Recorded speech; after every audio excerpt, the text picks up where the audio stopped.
Ireland is the only country in the world where cows concrete blocks.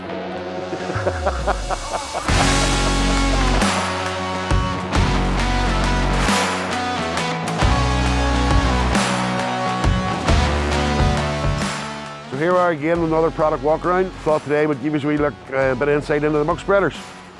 So behind us here we have 13 metre cube muck spreader, 12 tonne. The sizes of muck spreader that we currently manufacture, we have the 13 cubic metre, 12 tonne, and we have the 11 cubic metre, 10 tonne. Those are the two muck spreaders in our range.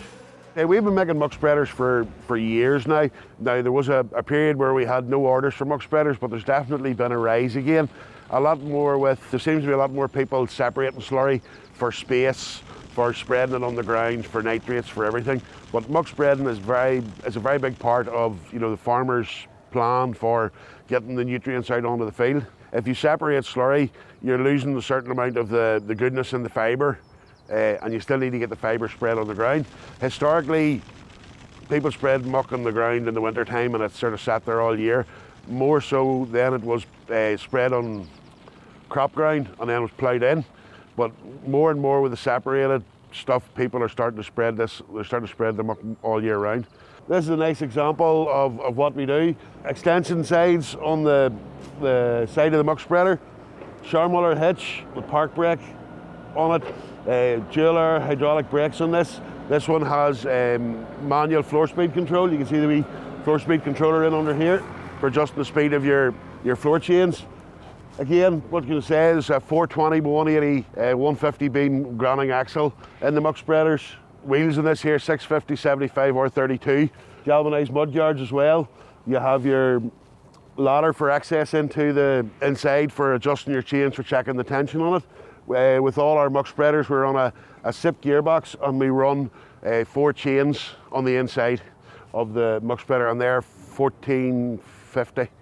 The chains are 1450, 14 mil, 50 mil centres. The bolt-on pickup hitch, that can be bolted off, could be a Sharmuller put on that, a spoon hitch. Again, I said about the manual floor speed control, you can get an electronic version of this for in-cab so you can speed up and slow down. So this has a lot of the options.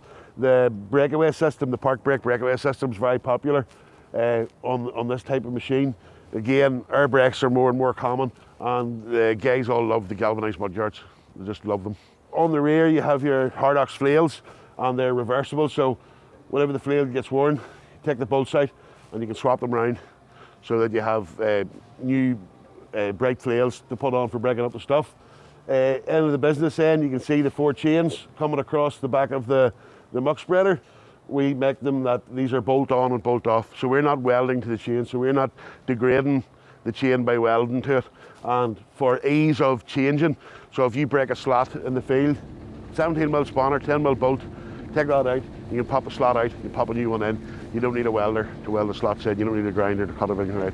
The nice feature that we have is the protectors over the lights. So when the slurry door's down, the lights are up, so you can see your lights.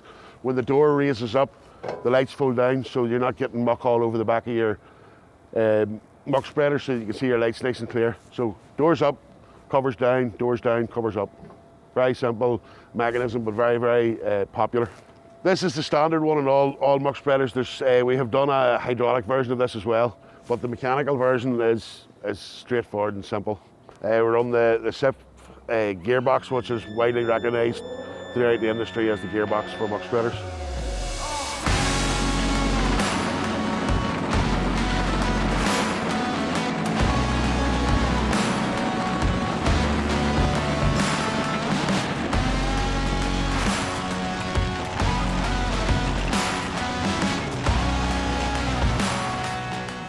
You want to get in contact with your local dealer or local NC sales rep, they'll keep you in touch on availability.